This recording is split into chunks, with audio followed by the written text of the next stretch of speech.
Yeah, g'day. Today we're going to deviate somewhat from my usual presentations of shortwave receivers and have a look at a couple that were manufactured in Australia in the late 1950s, early 1960s.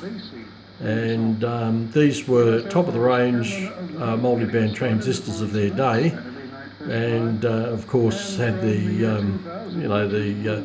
typical performance that you'd expect from early transistors. This one here was made by the Astor company in Melbourne, and you can see it's called the World Range Transistor 9. It actually also goes by the model of Astor P2A, and it was made in around about 1960, and it's one of these series of radios that were bought out in Australia that featured the Royal Flying Doctor Service frequencies that you could tune in. This one has, as you can see, there's a wave change switch in the bottom left here. There, above that's a little button which is the dial light. Over here, there, you've got the on-off and volume control, tone control, and fairly rudimentary tuning control there.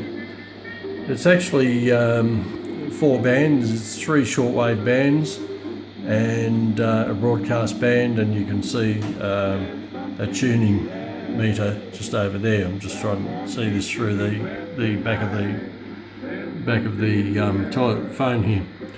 There you can see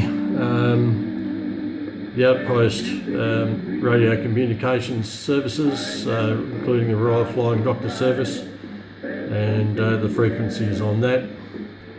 It also gives you, sort of a logging scale to, if you wanted to add some of your favourite stations, so you could find them again. And basically, this goes, of course, the broadcast band, as I mentioned before. And it goes from around about 1.6 megs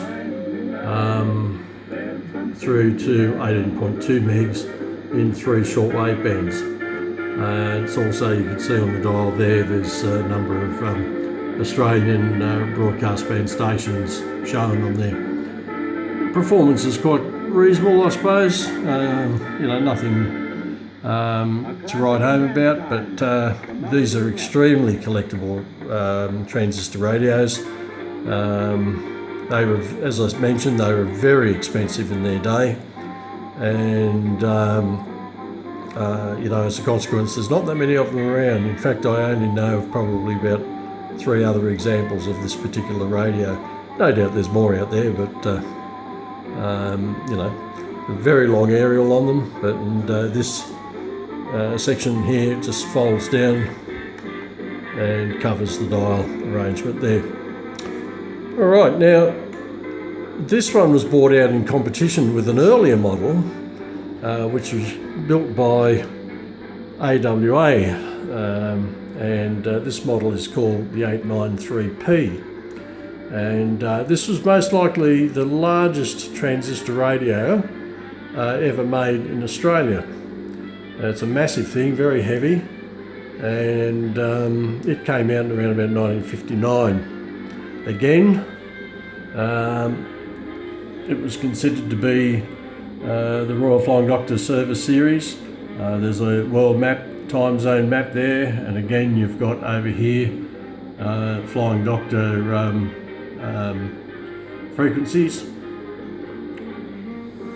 On the front panel there you can see there's a tone control, on, off and volume, and over the side you've got tuning and you've got a wave change. Now this one has the standard broadcast band, and it sort of, what do I say, goes from 2 megahertz up through around about, well, let's say 80 megahertz in 2 bands. And this is, you can see there, that's the radiola insignia there. Very interesting radio. Again, they're highly sought after by Australian collectors. And, you know, as I say, in their day, in this particular one, 1959, covered, you know, the available shortwave bands with the technology that was available for the average person, of course. All right, let's turn that one down. And again, that's got an extremely large antenna on the top. Well, there we go. I hope you've enjoyed this brief intro into a couple of very sought after collectible Australian multiband transistor radios from the late 1950s, early 1960s. Cheers for that, and I hope you enjoyed.